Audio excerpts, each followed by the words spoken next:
제가 성경 말씀 하나 읽겠습니다. 창세기 26장 7절 말씀입니다.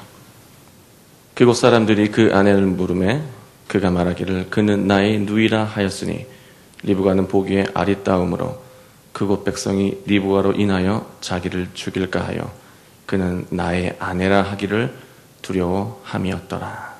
아멘.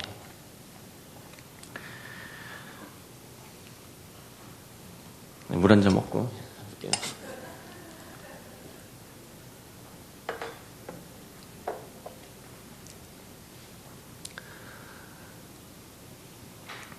그 제목이 마음의 DNA인데요. 우리 섭외를 담당하고 있는 이혜경 집사님께서 뭐 있어 보여요 제목이 막 이래요.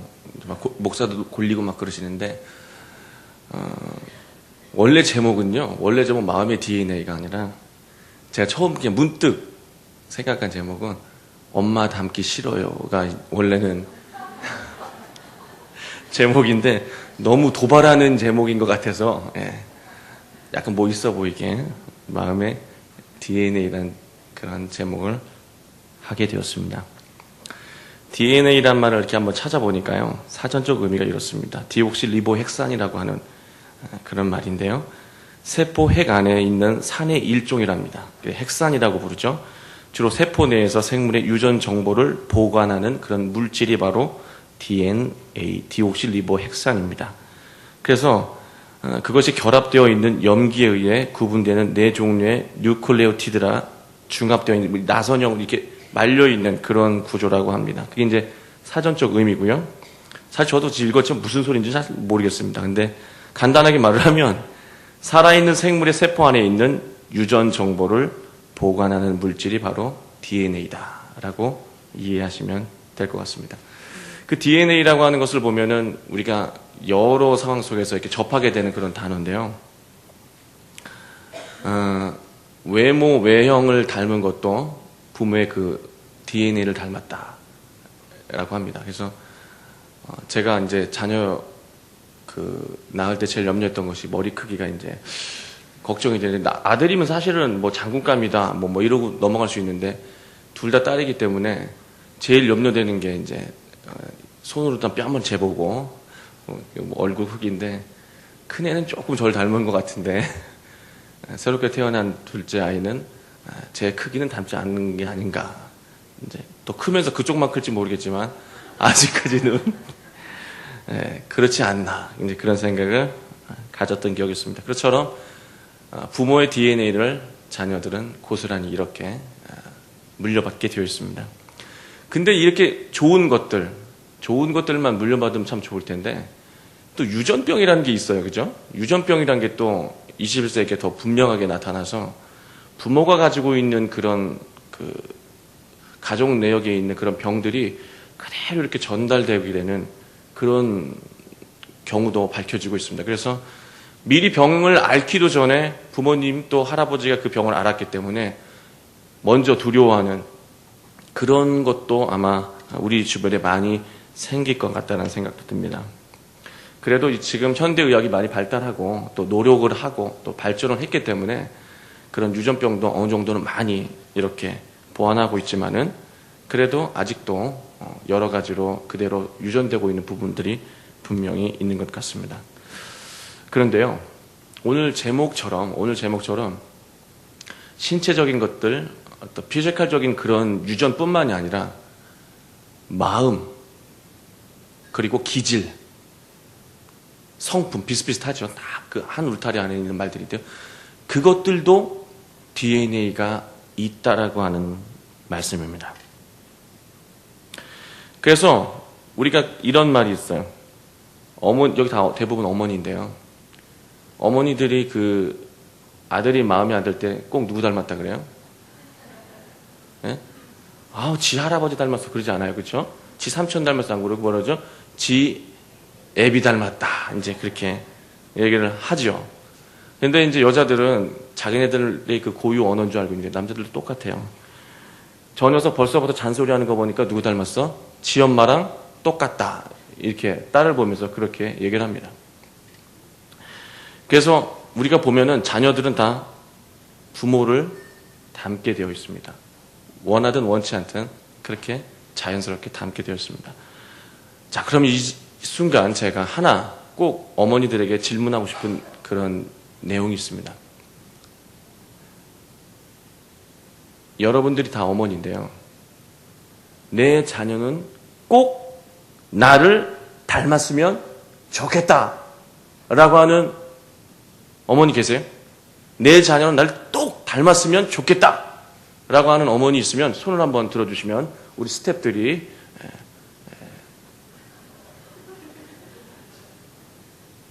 혼내주겠습니다. 지금 손 드신 거예요, 권사님? 네, 이게 지금 짜고 하는 게 아니기 때문에 이런 불상사들이 막 발생하고 있는데, 나를 닮았으면 좋겠다 하는 분이 간혹 몇 분이 계실 수 있어요. 그렇지만 왜 안 들고 계시죠? 들고 있는데 지금 한 손을 꼭 잡고 있는 겁니까? 이렇게? 아니면은 참아 들 수가 없는 겁니까? 들고 싶지만 참아 들 수 없어요? 끝까지 참아 들지 마세요. 네. 대부분 보통 내 자녀가 나를 꼭 닮기보다는요, 이미 닮아 있기 때문에 꼭 닮기보다는 내 자녀는 나보다 더 낫기를 바라죠. 지금 이 중에 한 분 정도, 한 두세 분 정도는 이런 얘기를 할 수 있어요. 목사님, 그래도 저는 모르겠는데요. 엄마인 저는 모르겠는데, 그래도 우리 자식이 아빠는 꼭 닮았으면 좋겠습니다 하는 분 한번 손 한번 들어보세요.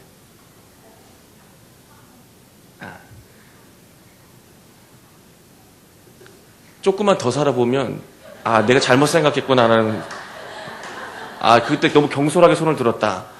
그때 과거를 지워버리고 싶다. 인생이 지우개가 필요하다. 이런 생각이 듭니다. 이제 덜 살아서 이제 그런 생각을 하지만, 좀 더 살면 그게 실수였고, 잘못된 생각이었구나를 비로소 깨닫게 됩니다. 결국 부모라고 하면은요, 부모라고 하면 자식이 부모보다 더 낫길 바라는 것이 부모의 바로 마음입니다. 우리 한자 성어 중에서 이런 말이 있죠. 청출어람이라고 하는 말이 있습니다. 그것이 이제 스승과 제자에게 이제 국한된 말이라고 생각도 하겠지만은요, 그 말 그 자체는 그가 있게끔 한 그 존재의 근원 있죠. 그것보다 더 나은 모습, 그게 공부하는 스승과 제자의 관계도 될 수 있겠지만, 그를 낫게 하신 부모보다 더 훌륭한 자녀가 되는 것까지도 포함하는 고사성어가 바로 청출어람입니다. 그래서 우리네 마음속에는 스승보다 더 훌륭한 제자가 되길 바라고요. 그리고 부모보다는 더 나은 자녀가 되길 바라는 것. 그것이 바로 스승의 마음이고, 바로 그것이 부모의 마음이라고 할 수가 있겠습니다. 그럼에도 자녀는 우리를 너무 많이나 닮았습니다. 제가 이 DNA를 이렇게 성경적으로, 저 과학적인 건 몰라요. 성경적으로 이렇게 묵상하다 보니까 참 특이한 것을 역사 속에서 발견했습니다. 또 누군가 발견했는지 모르겠지만 특이한 걸 발견했어요. 그게 무엇이냐면, 자녀는 부모를 그래도 많이 닮죠. 많이 닮잖아요. 많이 닮거든요. 그러면 우리 역사 속에서 위대한 인물들이 다 있어요. 위인들이 있습니다. 장군들도 있고요. 학자들도 있고요. 그렇죠? 훌륭한 어머니도 있고요. 수많은 위인들이 있습니다.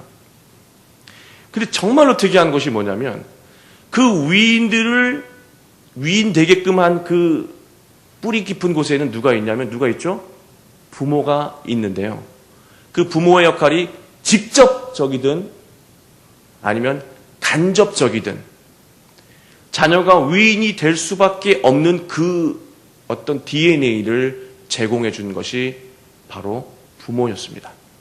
심지어는 똥구멍이 찢어지게 해준 그 가난이 그를 가장 위대한 경제학자라든가 아니면 그런 경제로 움직이는 사업가로 만들 수도 있는 것이죠. 그래서 그는 가난하지만 희망을 준 부모님이 나를 이렇게 만들었다, 얘기할 수도 있는 거예요. 어찌됐든 간에 환경적으로든 어떤 마음적인 부분이든 부모의 영향을 받아서 위인이 됐습니다. 그렇죠? 근데 특이한 게 여기 있습니다. 그 위인의 자녀는 부모처럼 똑같이 위인이 되거나 위대한 인물이 되는 경우는 역사적으로 거의 없더라고요. 제가 잘못 봤나? 거의 없어요. 거의 없다니까요. 부부가 둘 다 위인인 분들 한번 보면, 뭐 슈만이라는 작곡가 있으면 클라라 슈만하고 이렇게 훌륭하게 했는데 그 자녀가 부모만큼 훌륭한가? 그것도 모르겠어요. 예수진 장군의 자녀는 지금 어디에서 어떤 인물이 됐는지 그것도 모르겠어요. 그런 생각 해보신 적 없죠? 있습니까? 부모의 DNA를 우리가 물려받는다면, 위인이라면 그 DNA를 그대로 고스란히 물려받았을 텐데 왜 부모만큼도 안 됐냐는 거예요. 그게 너무나 전 이상했어요. 우리가 이 물려받는 것, 담는 것대로 한다면 분명히 똑같이 상응하게 위인이 됐어야 되는데 그만한 인물이 뭐 간혹 있을 수 있겠죠. 그러나 평균적으로 전체적으로 거의 없다라는 겁니다. 그런 면을 봤을 때 여러분의 자녀는 가능성이 매우 많습니다. 그죠? 이거 굉장히 우스운 얘기인데 집에 가서 웃으실 거예요. 이게 칭찬한 건 줄 알고. 여러분의 자녀는 정말로 가능성이 막 터져 넘쳐요. 그죠? 12강줄에 담아도 부족할 정도로, 차고도 넘칠 정도로 여러분의 자녀가 훌륭하게 될 가능성이 넘칩니다.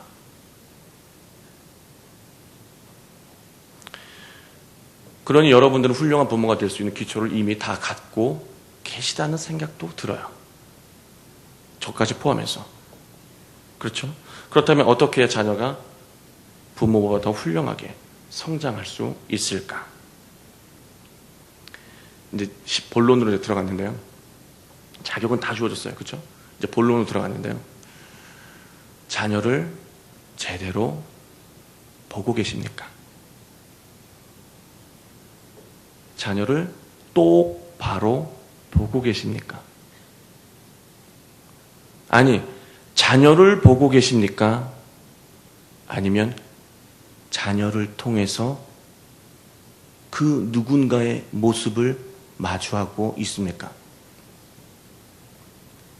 자녀는 누구를 가장 많이 닮았습니까? 바로 저를 닮았습니다. 바로 당신을 닮았습니다. 부모인 우리가 자녀를 꾸짖을 때요, 또 기뻐할 때 문득문득 드는 생각이 자녀를 대하는 것이 아니라 무의식적이고 본능적으로 과거의 자신의 성장 과정 속에서 항상 자신이 못마땅하게 느꼈던 자신의 모습을 재발견하고 있다라는 생각이 많이 듭니다. 그게 자기의 모습이 아니라면 남편의 미운 모습을 그대로 닮은 그 아들을 보며 남편을 미워하는 마음을 그대로 자녀에게 대하고 있는 내 자신을 발견하게 됩니다.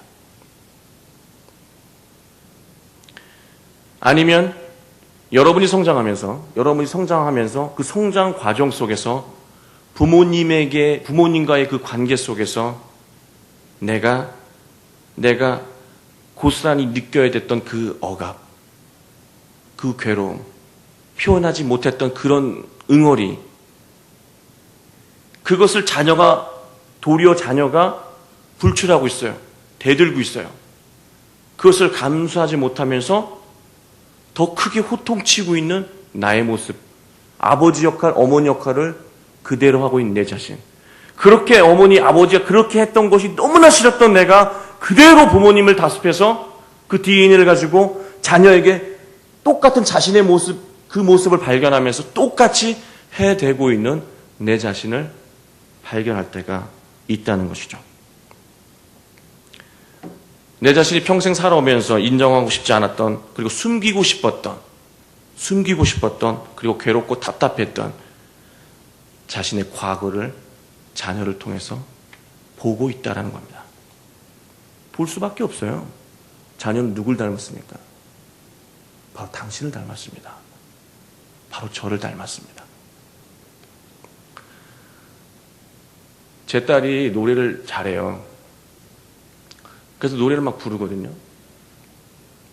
아무 철없을 때는 막 부르더니 조금 크니까 어른들 앞에서 노래를 해보라고 이렇게 잘하지 노래 해봐 이렇게 했더니요 안 한대요.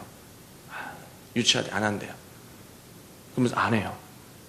그리고 부모들은 계속 이렇게 받아야 될 그 빚쟁이처럼 독촉하죠. 부르라고. 부모 얼굴 인상 쓰면서 빨리 안 불러 막 이러면서. 그런데도 불러요 안 불러요? 안 부릅니다. 그리고 그 녀석이 노래를 안 부르고 난 다음에 집에 오는 어디서 노래를 부릅니까? 차에서 오페라를 부릅니다. 계속해서 시집 없이. 아까 우리 계속 부르는 것처럼 계속 끊임없이 불러요. 그러면 엄마가 뭐라 그래? 아까는 못하더니 시끄러 입 다물어 나 이렇게 얘기를 해요. 저도 그랬어요. 저도 시끄러워 이랬어요. 별로 기분이 안 좋아요. 근데 어느 날이요 제가 그 딸의 모습을 이렇게 보면서 밖에서는 못하면서 안방 통수라고 집에서 큰소리 치고 노래 부르는 것처럼 그것을 보면서 내 어릴 때 모습을 발견했습니다. 그때 그 마음을 조금 헤아려 줬다면 지금 제 모습보단 더 나은 제가 되지 않았을까. 그래서 제가요 제처럼 노래하고 싶으면 노래하고 그랬대요. 어릴 때. 근데 저는 못했거든요. 그래서 제가요 여보 그만해 딱 그랬어요. 그랬더니 아니 왜? 그렇게 얘기를 해요. 그래서 제가 얘기했습니다. 아이고 노래도 못하는 게 갈 때 또 노래 부른다라고 하는 말이 너무나 듣기가 고통스러웠다라는 거예요. 제가 어릴 때. 근데 제가 똑같이 나랑 똑같은 짓을 하고 있는 자녀에게는 엄마 역할, 그렇게 싫었던 아빠 역할을 그대로 제가 재현하고 있더라고요. 그래서 그때가 생각이 나서 그렇게 얘기하지 말고 격려하는 이야기를 한번 해보자 라고 얘기를 하고 아빠는 네 마음 알다. 아빠도 쪽팔렸어. 근데 지금 되게 후회스러워. 그때 조금씩 용기 내고 불렀다라면 더 훨씬 나았을 텐데 그때 안 부르고 항상 나는 변명하고 안 부르는 이유를 대고 속으로는 무서우면서 항상 그랬다. 그게 아빠는 지금 생각하면 너무 후회스러워. 사랑하는 딸은 그런 걸로 후회 안 했으면 좋겠다. 그렇게 얘기를 했던 기억이 있어요. 물론 그것 때문에 그런지 모르겠지만요. 조금씩 더 나아지는 모습을 보게 돼요. 우리가 그 속담 중에 이런 게 있죠. 며느리 시어머니 욕하면서 배운다 라는 말이 있습니다. 욕을 하고 저렇게 해서는 안 된다라고 얘기하면서 결국 자기가 아들을 낳고 그 며느리에게 배운 대로 그대로 하고 있는 모습을 발견하게 됩니다. 불교의 용어 중에서요, 뭐가 있냐면 업이라고 하는 말이 있습니다. 산스크리트어로 하면 칼마, 그래서 뭐 영어로 하면 카르마 뭐 이렇게 읽혀질 텐데요.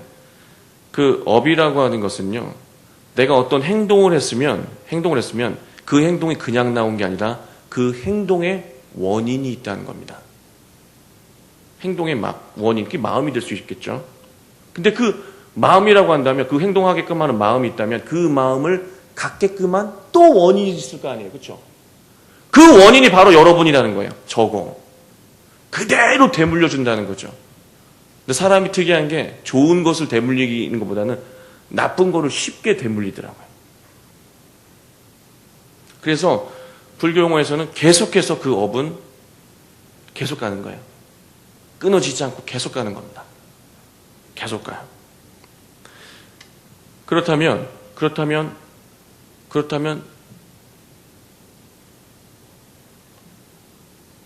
자녀는 부모 수준보다 더 나을 가능성은 없는 거네요. 없는 거네요. 그렇죠?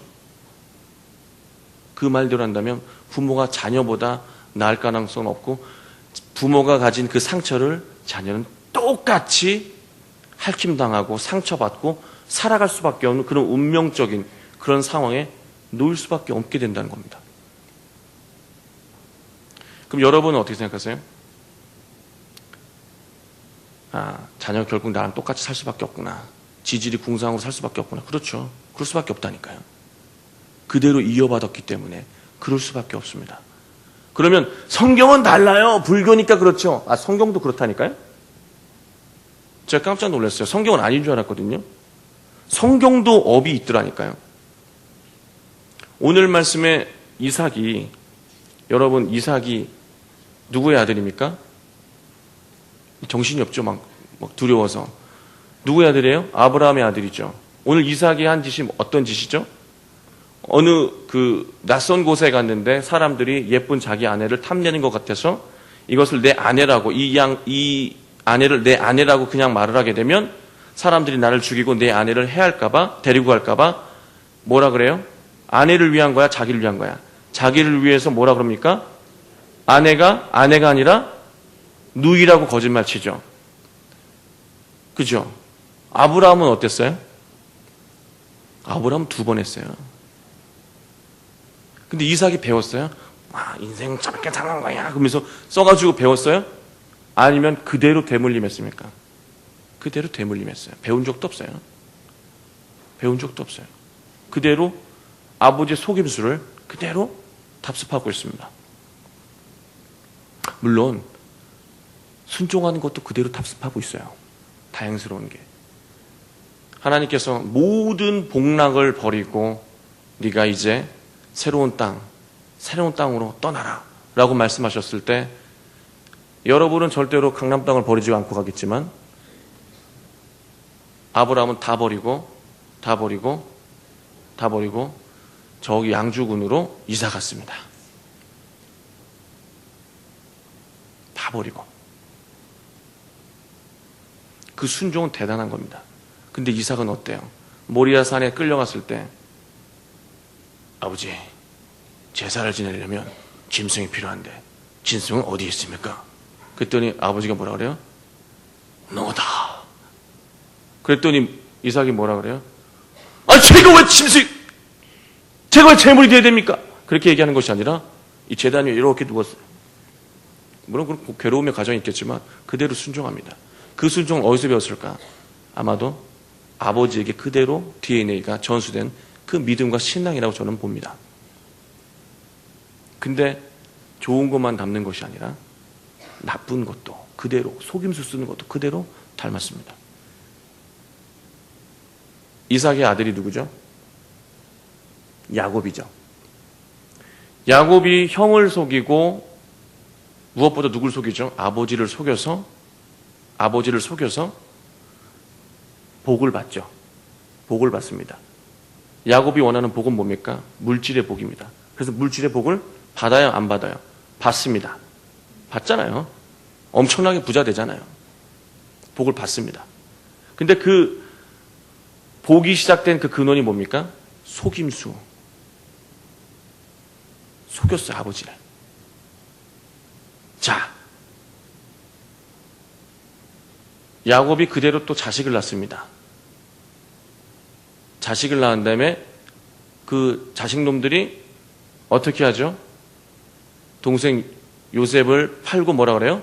죽었다고 누굴 속여요? 아버지를 똑같이 속입니다. 이것만큼 업을 설명하기 쉬운 이 본문이 어디 있어요?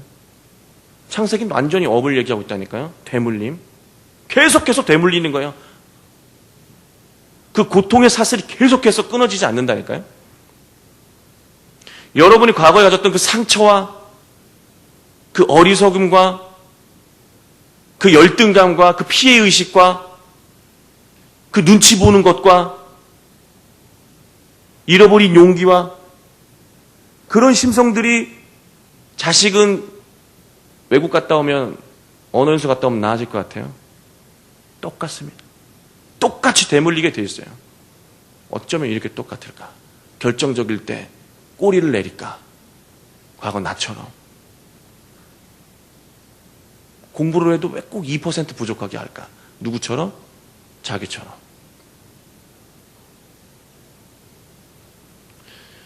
그러니 그 자식을 보면서 우리가 이거 나를 똑같이 닮았구나 하는 생각은 안 할 수가 없고, 또 자녀를 양육하면서 또 교육하면서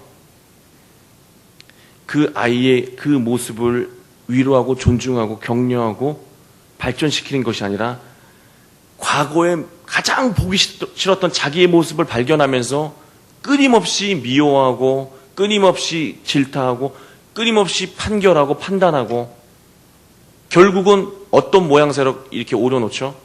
자기랑 똑같은 모습으로 똑같은 마음을 가진 사람으로 만들어 놓습니다.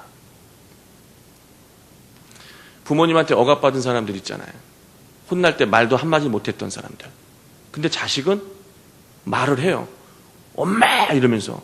그러면 누구보다 나은 거야? 엄마보다는 나은 거예요. 근데 무슨 생각을 해요? 아니, 이 자식이 어디서 배워서 부모한테 대들고, 그렇게 생각하시겠지만요. 최소한 말도 못했던 부모보다는 자식이 조금 더 나은 겁니다. 어떤 분이 자식이 집을 나갔다고 걱정을 하세요. 우리가 한 번쯤은 이런 집을 나간다, 혼나면 나가야지 이런 생각보다 자유롭게 친구들하고 나가고 싶고 그러면 또 해방되지 않을까, 그런 생각 문득문득 성장하면서 안 해보고 그러셨습니까? 해보셨죠? 근데 여러분은 집 못 나가보셨죠? 그죠? 무서워서. 먹을 거 없을까봐. 그죠? 잠자리 없을까봐. 근데 당신의 자녀는 나간다니까, 지혜. 그럼 주체성이 있는 거라고요, 그게. 판단이 딱 서면 움직일 수 있는 담대함도 있는 거라니까. 당신들보다는 훨씬 낫다니까요. 나보다도 훨씬 낫다니까요. 저도 눈치 마침 많이 나갔을 것 같죠. 집 못 나갔다니까요, 무서워서. 사람은 제가 막 집 맨날 나갔을 것 같은데, 저 집 안 나갔어요. 왜냐, 무서워요, 저도. 먹을 거 생각나고 막 그래서 못 나간다니까요. 대드는 자녀가 있다면 당신 대들지 못했겠지. 감당을 못하니까. 대드는 걸 해본 적이 없으니까. 그렇다면 여러분보단 더 낫습니다. 제대로 보질 못하고 있어요, 자녀를. 자기랑 똑같이 못해서 불쾌하고 불평하고 있습니다. 집을 나가게 되면요, 이날이 우리 아이가 성장한 날이라고 생각하고 잔치를 벌려주세요. 그러면 탕자는 돌아오게 되어 있습니다. 애가 나보다 더 나아지는 시기를 인정을 못해. 왜냐? 나랑 똑같이 닮길 바라는 그런 기질을 우린 너무나 다 가지고 있어요.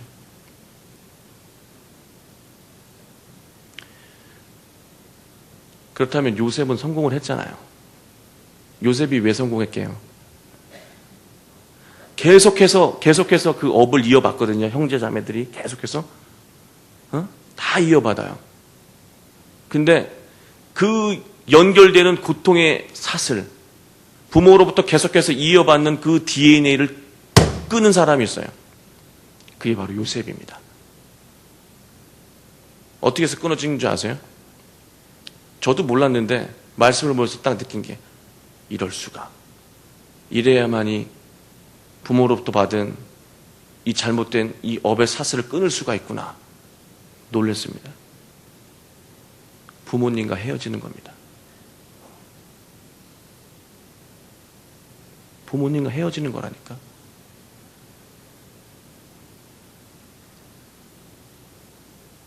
부모님과 헤어지십시오. 자식과 헤어지십시오. 무슨 소리 하나 하실 거예요.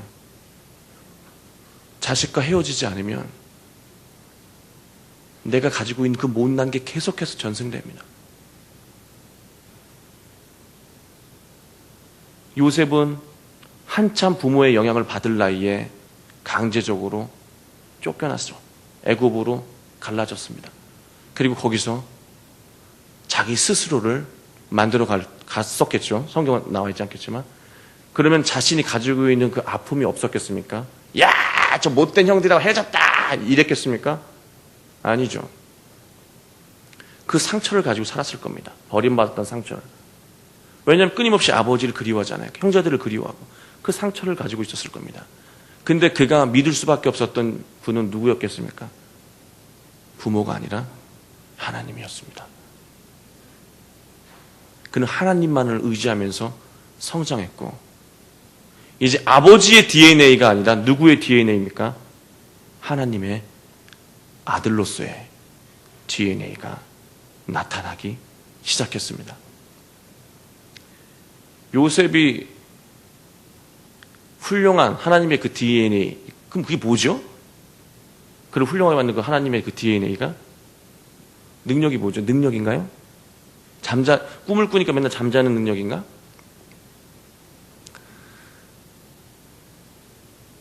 요셉의 능력, DNA는, 하나님의 DNA, 그 인생을 성공시킨 DNA는 뭐냐면요, 바로 진실함이었습니다.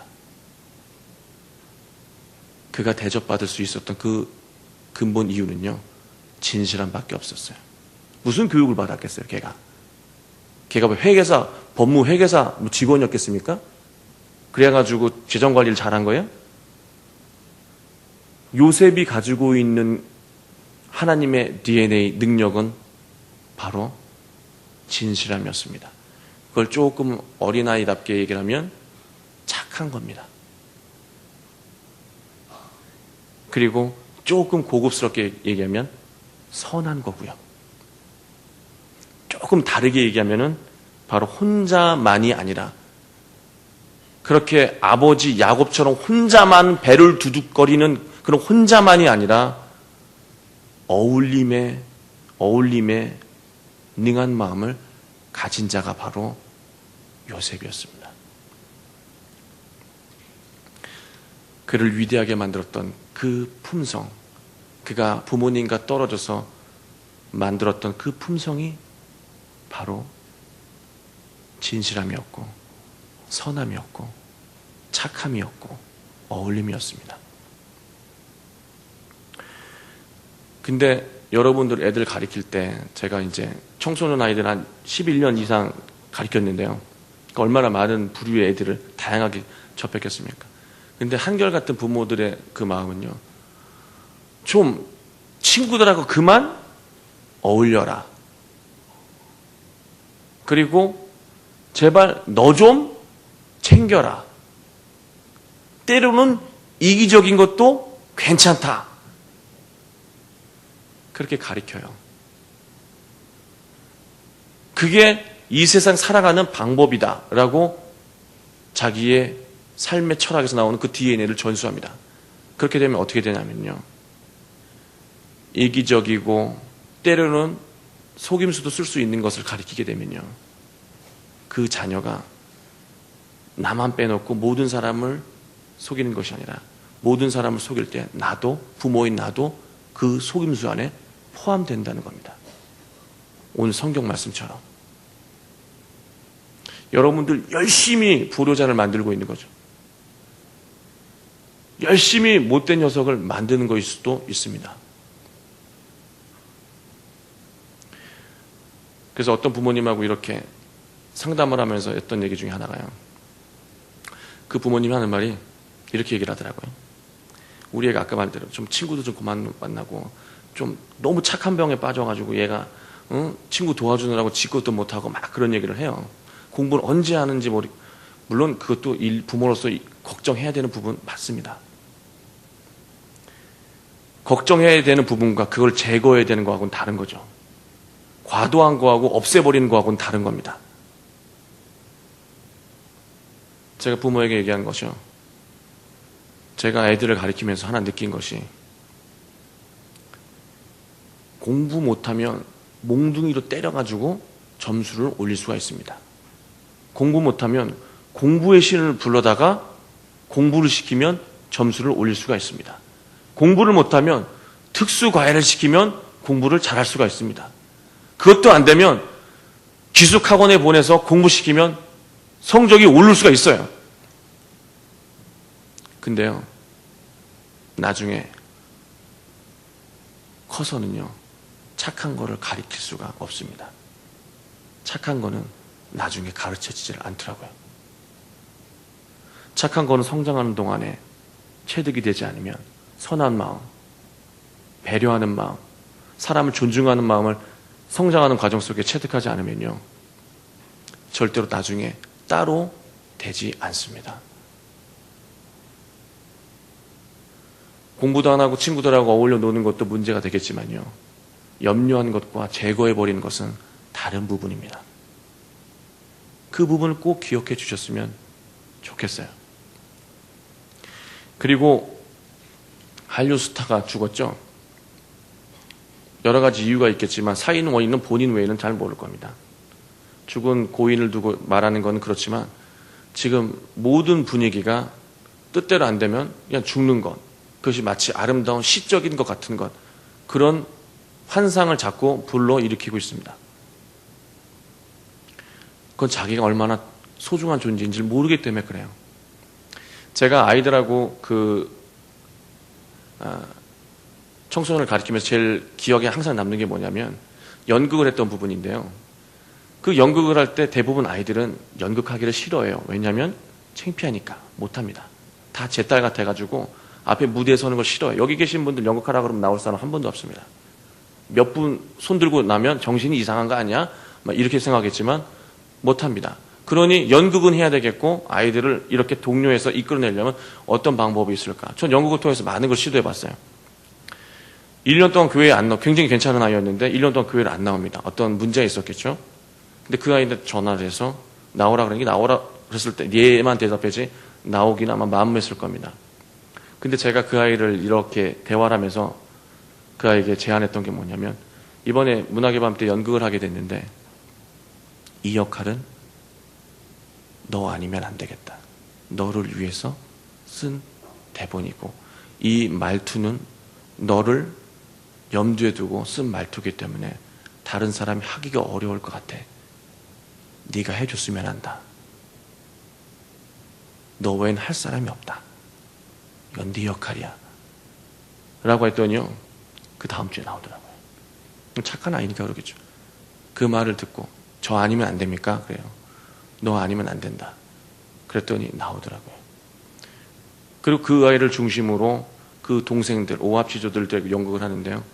나중에 연극이 끝난 다음에 한 어린 친구가 한 말이 지금도 기억에 남아요.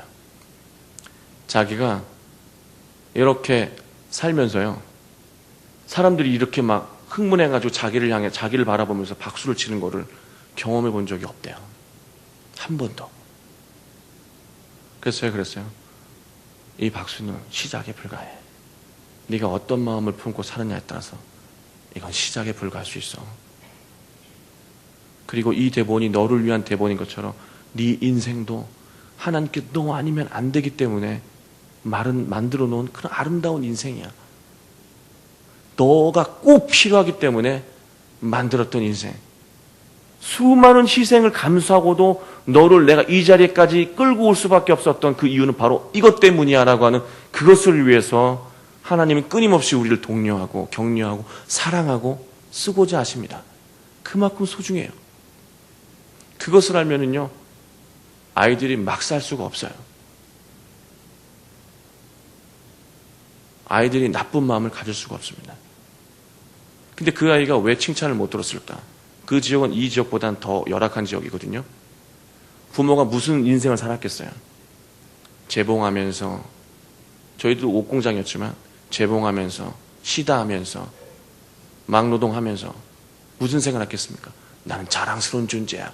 그런 선생으로 막노동 하셨겠어요, 부모님이?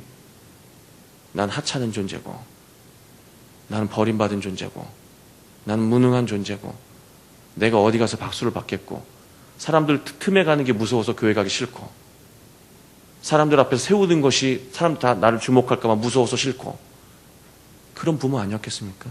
혹시 여기에도 그렇지 않아요? 환경만 좋을 뿐이지. 그런 자녀가 무슨 칭찬을 기대하면서 무슨 DNA를 이어받았다고 무슨 칭찬을 인생 속에서 기대하며 살았겠습니까? 근데 어떤 그 아이가 연극을 통해서 박수를 받았을 때 자기의 삶을 다시 돌아보게 된 거예요. 이대로는 안 됩니다.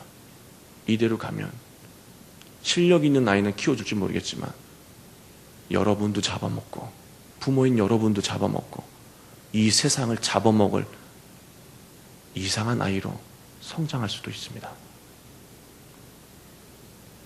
그 구석이 바로 나로 인해서 시작되고 있다는 거예요. 아까 말씀드린 대로 자녀가 잘 되길 바라신다면 자녀와 이제 떨어보시십시오. 자녀를 통해서 자기를 발견하지 마시고요. 자녀를 통해서 하나님의 심성을 찾아주십시오. 하나님의 DNA를 발견해 주십시오. 이래서 믿고 저래서 미운 것을 발견하지 마시고요.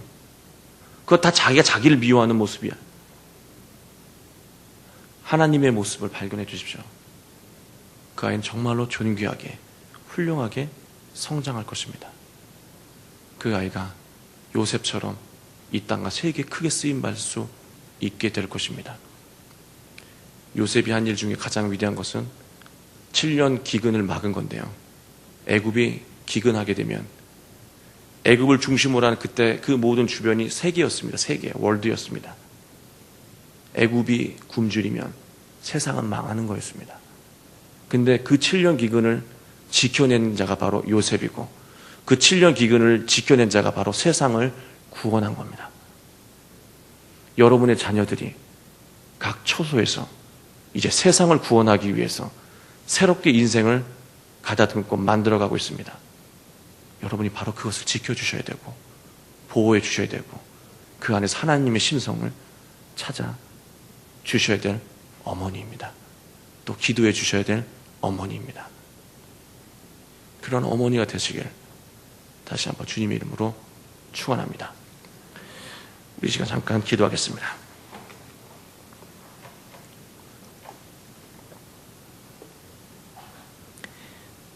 아버지 하나님 감사드립니다.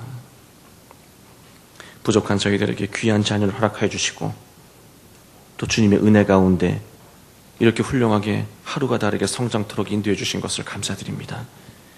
그러나 주님, 우리의 삶 속에서 때로는 잘못된 모습들을 발견할 때가 많이 있습니다. 그러나 그것이 자녀의 잘못이 아니라 바로 내가 그대로 고스란히 삶을 통해서 전해주었던 나의 잘못이었음을 이 시간 고백합니다. 주님, 그러한 잘못된 것들이 사랑하는 자녀에게 전달되지 않도록, 유전되지 않도록 인도하여 주시고 이제는 그 마음속에 하나님의 그 자녀됨을 다시 한번 회복할 수 있도록 인도하여 주시옵소서. 모든 말씀 예수 그리스도의 이름으로 감사하며 기도드립니다.